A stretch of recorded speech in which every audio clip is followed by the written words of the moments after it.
டைரெக்டாக ledger posting போடுறதுல வந்து நம்மளுக்கு சம் கொடுத்துருக்காங்க பாருங்கள். இந்த சம் வந்து நமக்கு ஈஸியாக 5 மார்க்ஸ் வாங்கக்கூடிய சம். சரியா? இது லெட்ஜர் சாப்டரில் நம்ம கேஷ் அக்கௌண்ட் ப்ரிப்பேர் பண்ணுறோம். சரியா? கேஷ் லெட்ஜர் மட்டும் ப்ரிப்பேர் பண்ணால் போதும். இப்போது நம்ம டைரெக்டாக லெட்ஜர் அப்படின்னு என்ன சொல்லியிருக்கேன், ஜேர்னல் என்ட்ரி பாஸ் பண்ணாமல் நம்ம வந்து டைரெக்டாக நம்ம லெட்ஜர் போட போகிறோம். இப்போது நம்ம எப்படி லெட்ஜர் போடணும்னா, இந்த கேஷ் அக்கௌண்ட்டுக்கு வந்து எந்த அக்கௌண்ட் மாதிரி ப்ரிப்பேர் பண்ணணுன்னா, நமக்கு பின்னாடி வரக்கூடிய சாப்டர்ஸ் பார்த்தோன்னா சிங்கிள் காலம் கேஷ் புக்னு ஒரு சாப்டர் இருக்குமா, அதில் வந்து சப்சிடரி புக்ஸ் 2ல் வந்து சிங்கிள் காலம் கேஷ் புக் இருக்கும். அந்த சம் எப்படி ப்ரிப்பேர் பண்ணுவோமோ அதே மாதிரி தான் இந்த வெறும் கேஷ் அக்கௌண்ட் மட்டும் கேட்டால், அந்த லெட்ஜர் மட்டும் கேட்டால் நம்ம ப்ரிப்பேர் பண்ணணும். ஓகேவா? இப்போது இவங்க என்ன கேட்டிருக்காங்க, prepare cash account from the following transaction for the month of January 2018. இது என்னது, டைரக்ட் லெட்ஜர். அதனால் நம்ம ஜேர்னல் என்ட்ரி போட போகிறதில்ல. அப்போ எப்படி ஞாபகம் வச்சுக்கணும்னா, ஒவ்வொரு என்ட்ரியும் நீங்கள் பார்க்கணும். ரெசிப்டா பேமெண்ட்டா. ரெசிப்ட்னா கேஷ் உள்ளே வரணும், பேமெண்ட்னா அமௌண்ட் பே பண்ணியிருக்கணும். சரியா? இப்போது இந்த பிஸ்னஸ் பாயிண்ட் ஆஃப் வியூவில் தான் நம்ம பார்க்கணும். அப்போ கமெண்ட்ஸ் பிஸ்னஸ் வித் கேஷ்னு என்னமா, கேஷ் வந்து பிஸ்னஸ்க்குள்ளே என்ட்ரு ஆகுது. அப்போது இது வந்து ரெசிப்ட். ஓகேவா? அப்போ ரெசிப்ட் அப்படிங்கிறனால இந்த சைடு வந்து நம்ம ஹெட்டிங் எல்லாம் எப்பயும் போல தான் போடுறீங்க. அதனால் date, particulars, journal folio number, amount. Date, particulars, journal folio number, amount. ஆனால் நீங்கள் என்னென்னு ரஃபாக எழுதி வச்சுக்கணும். இந்த சைட் ஃபுல்லாக ரெசிப்ட்ஸ், டெபிட் சைட் ஃபுல்லாக ரெசிப்ட், கிரெடிட் சைட் ஃபுல்லாக பேமெண்ட்ஸ். ஓகேவா? அப்போது பிஸ்னஸ்க்குள்ளே கேஷ் என்ட்ரு ஆகிறனால to capital account January 1st 62,000. அடுத்தது third one, goods purchased for cash. Purchase பண்ணும்போது அமௌண்ட் பே பண்ணியிருப்போம். அப்போ இது என்னது, பேமெண்ட்ஸ். ஸோ கிரெடிட் சைடில் January 3rd by purchases amount 12,000. அடுத்தது 10th one, goods sold for cash. Cash sales பண்ணியிருக்கோமா, அப்போ கேஷ் என்ட்ரு ஆகுது, ரிசீப்ட். ஸோ டெபிட் சைடில் என்ட்ரு பண்ணுறீங்க. 10th அன்னைக்கு டூ சேல்ஸ் அக்கௌண்ட் 10,000. அடுத்தது wages paid, expenses. So payments. அப்போது கிரெடிட் சைடில் 12th அன்னைக்கு பை வேஜஸ் அக்கௌண்ட் ₹4,000. அடுத்து 25th furniture purchased for cash. அப்போ கேஷ் கொடுத்து நம்ம பர்ச்சேஸ் பண்ணியிருக்கோம். இது என்னது, பேமெண்ட்ஸ். அப்போது கிரெடிட் சைடில் பை ஃபர்னிச்சர். ஏன்னா நான் வந்து அசட் பர்ச்சேஸ் பண்ணால் பர்ச்சேஸ் கிடையாதுன்னு சொல்லியிருக்கேன். ஸோ நீங்கள் இந்த இடத்துல என்னென்னு எழுதிடக்கூடாது, பர்ச்சேசஸ்ன்னு போட்டுறக்கூடாது. Furniture comes in to the business. So furniture account date to cash account தான் ஜேர்னல் என்ட்ரி. அப்படி உனக்கு டவுட்னா அந்த என்ட்ரி சொல்லி பார்த்துருங்க. அப்போ ஃபர்னிச்சர் டெபிட் சைடு இருக்கனால இங்கே லெட்ஜரில் எங்கே வந்துடும், கிரெடிட் சைட். By furniture 6,000. இப்போ டோட்டல் பார்க்குறீங்க, அவ்வளோதான். நமக்கு என்ட்ரிஸ் ஃபுல்லாக போட்டாச்சு. இந்த பக்கம் டோட்டல் 72,000 வருது. ஆனால் இந்த பக்கம் பாருங்கள், நம்மளுக்கு இங்கே 22,000 தான் வருது. சரியா? இந்த 3 ஆட் பண்ணோன்னா நான் என்ன சொல்லியிருக்கேன், லெட்ஜர் டேலி பண்ணும்போது எந்த சைடு அதிகமாக எழுதியிருக்குமோ, இங்கே 2 லைன் இருக்குது, இங்கே 3 லைன் இருக்குது. எந்த சைடில் அதிகமாக எழுதியிருக்குமோ அதுலேருந்து ஒரு 2 லைனை விட்டு டோட்டல் போட்டுக்கிறீங்க. அப்போ டோட்டல் வந்து என்னம்மா, ஹையஸ்ட் டோட்டல் 72,000. நமக்கு வந்து 22,000. 72,000. ஸோ 72,000. இதில் 22,000 மைனஸ் பண்ணால் இன்னும் பேலன்ஸ், க்ளோசிங் பேலன்ஸ் எவ்வளோ இருக்குது, 50,000. அப்போது ஜான்வரி மந்த்துக்கு 31st closing date. So by balance carry down 50,000. Opposite side கொண்டாந்து February 1 to balance brought down 50,000. ஓகேவா? இது எப்படி ஞாபகம் வச்சுக்கணும், ரெசிப்ட்ஸ், பேமெண்ட்ஸ் ஞாபகம் வச்சுக்கணும். இது ரஃப்பாக தான் நீங்கள் எழுதி வச்சுக்கிறீங்க. ஆனால் நீங்கள் கேஷ் அக்கௌண்ட் ப்ரிப்பேர் பண்ண சொன்னால் என்ன தான் போடணும், date, particulars, journal folio number, amount தான் நம்ம ப்ரிப்பேர் பண்ணணும்.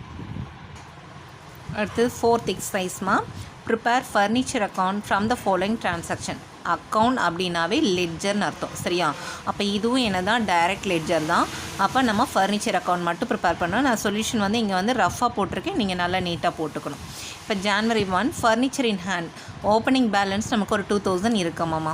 அப்போது நான் இந்த என்ன சொல்லியிருக்கேன், ஃபர்னிச்சருங்கிறது எந்த ஹெட்டு கீழே வரும்னு பார்க்கணும். இது assets always debit balance. So debit பேலன்ஸ்க்குனால ஓப்பனிங் பேலன்ஸ் டெபிட் சைடு எழுதணும். அப்போ என்ன எழுதணும், ஃபர்னிச்சர் அக்கௌண்ட்டுக்குள்ளே ஃபர்னிச்சருங்கிற வேர்டு வரவே கூடாது. So to balance brought down. Opening balance எப்பயும் அப்படி தானே எழுதுவோம், டூ பேலன்ஸ் ப்ராட் டவுன் 2,000 அதை போட்டுக்கிறோம். அடுத்து பர்ச்சேஸ்டு ஃபர்னிச்சர் ஃபார் கேஷ். அப்போ என்ட்ரி என்ன, furniture account date to cash account. Furniture விட்டணும், கேஷ் எங்கே இருக்குது, கிரெடிட் சைட். நம்ம டெபிட் சைட் போட்டுக்கிறோம். To cash account 4,000. அடுத்தது சோல்டு ஃபர்னிச்சர். என்ட்ரி நம்ம cash account date to furniture account 30th அன்னைக்கு. அப்போ கேஷ் டெபிட் சைடு இருக்குது, அப்போ இங்கே வந்துடும் கிரெடிட் சைட். மூணே ட்ரான்சாக்ஷன் தான். அப்போ டோட்டல் பார்த்தோம்னா இங்கே டெபிட் சைட் 6,000 வருது, கிரெடிட் சைடு வந்து நமக்கு வெறும் 400. ஸோ இதிலேருந்து நம்ம 2 லைனை விட்டு டோட்டல் போட்டுக்கிறோம். 6,000. இதிலேருந்து மைனஸ் பண்ணால் 400 மைனஸ் பண்ணால் 5,600 balance, closing balance. By balance carry down. நான் இடம் இல்லாதனால ரஃபாக இங்கே போட்டிருக்கேன், நீங்கள் நீட்டாக டேட்லாம் போட்டு எப்பயும் போல் போட்டிருக்கணும். இப்போ பை பேலன்ஸ் கேரி டவுன் நமக்கு வந்து 5600. அப்போ நம்ம ஆப்போசிட் சைடு கொண்டு வந்து 2 பேலன்ஸ் ப்ராட் டவுன் நமக்கு 5600. ஏன்னா இது ஓப்பனிங் பேலன்ஸ்க்கு தான் அவங்க கொடுத்துருக்காங்க. அப்போ ஓப்பனிங் பேலன்ஸ் நமக்கு எங்கே தான் வரும், டெபிட் சைடு தான் வரும். எவ்வளோ வரும், 5600 எடுத்து எழுதியிருக்கணும். அடுத்து 6th சம் பாருங்கம்மா. Give Journal entries and post them to cash account. Journal entries prepare பண்ண சொல்கிறாங்க. நீங்கள் ஜேர்னல் என்ட்ரிஸ் ப்ரிப்பேர் பண்ணிவிட்டு அடுத்து கேஷ் அக்கௌண்ட்டும் போடணும். சரியா, போட்டுக்கோங்க. கமெண்ட்ஸ் பிஸ்னஸ் வித் கேஷ்க்கு என்னம்மா entry, cash account data to capital account 1,10,000. Introduce additional கேபிட்டலும் அதே என்ட்ரி தான். Cash account data to additional capital account 50,000. Withdrawn for personal use. Personal use அப்படின்னாவே drawings account data to cash account. இது வந்து entry. இப்போ நான் இது கேஷ் அக்கௌண்ட்டுக்கு நான் வந்து டைரெக்டாகவும் லெட்ஜர் போட சொல்லி கொடுத்துருக்கேன் இல்லையா. எப்படி ஞாபகம் வச்சுக்கணும், டெபிட் சைட் ஃபுல்லாகவே ரெசிப்ட்ஸ், கிரெடிட் சைட் ஃபுல்லாகவே பேமெண்ட்ஸ். அப்போது கேஷ் வந்து comes to the business capital invest பண்ணும்போது. So 1,10,000 debit side. Additional capital invest பண்ணாலும் அதுவும் பிஸ்னஸ்க்குள்ளே என்ட்ரு ஆகுது. ஸோ அதுவும் ரெசிப்ட் தான், அதனால் அதுவும் டெபிட் சைட். ஆனால் வித்ட்ரான் ஃபார் பர்சனல் யூஸ்க்காக அவர் எடுத்துகிட்டு போகும்போது பிஸ்னஸ் விட்டு கேஷ் வெளியில் போகுது. ஸோ ட்ராயிங்ஸ் அக்கௌண்ட் 20,000 மட்டும் கிரெடிட் சைட். அப்போது நமக்கு டோட்டல் பார்த்திங்கன்னா இந்த பக்கம் 1,60,000 வருது, இங்கே வெறும் 20,000 தான். இதிலேருந்து அதிகமாக எழுதியிருக்கிறதுலேருந்து 2 லைன் இட விட்டுறீங்க. 1,60,000 20,000 மைனஸ் பண்ணால் 1,40,000 க்ளோசிங் பேலன்ஸ். மறுபடியும் ஆப்போசிட் சைடு கொண்டு வந்து opening balance 2 balance brought down 1,40,000 எங்கே தான் வரணும், டெபிட் சைட் வரணும். அடுத்துமா 7th சம்.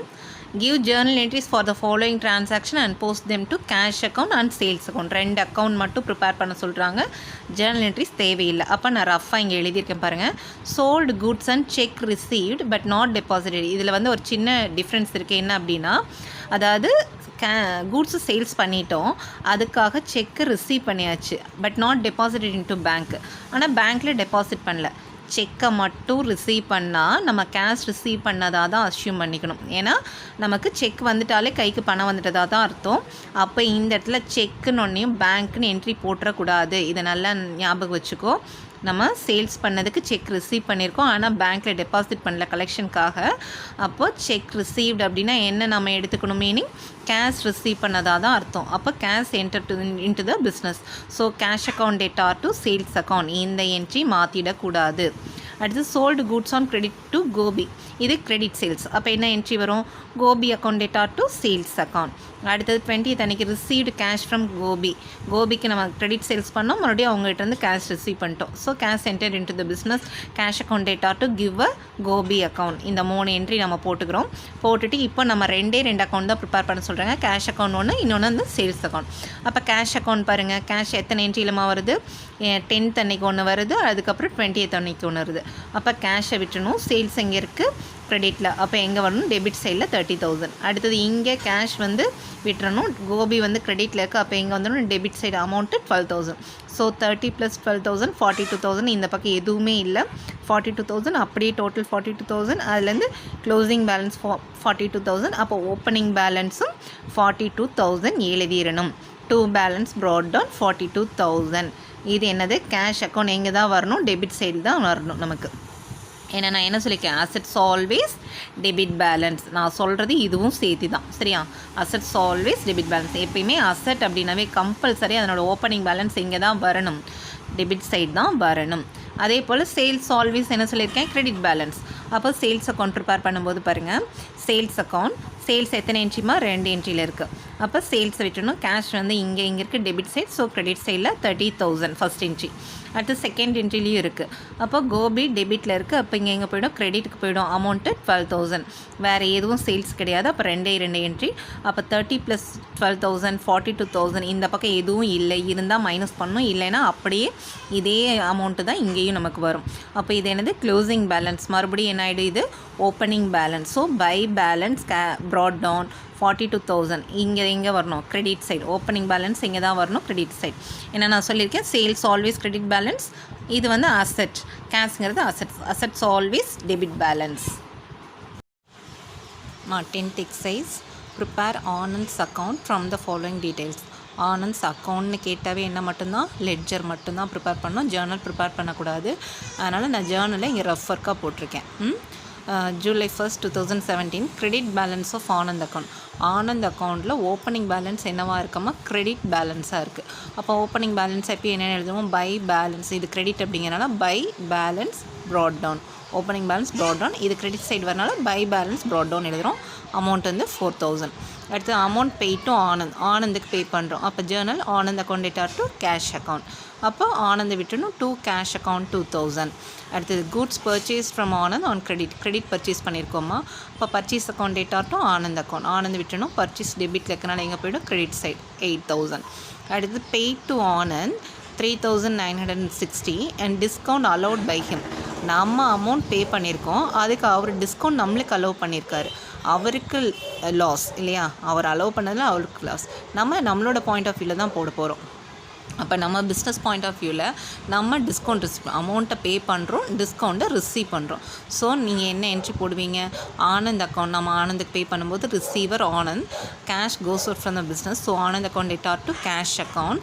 நம்ம டிஸ்கவுண்ட் ரிசீவ் பண்ணும்போது நமக்கு income, credit all the incomes and gains. So Anand account data to cash account to discount received. அப்போது கேஷாக எவ்வளோ தான் நம்ம பே பண்ணியிருக்கோம், 3960.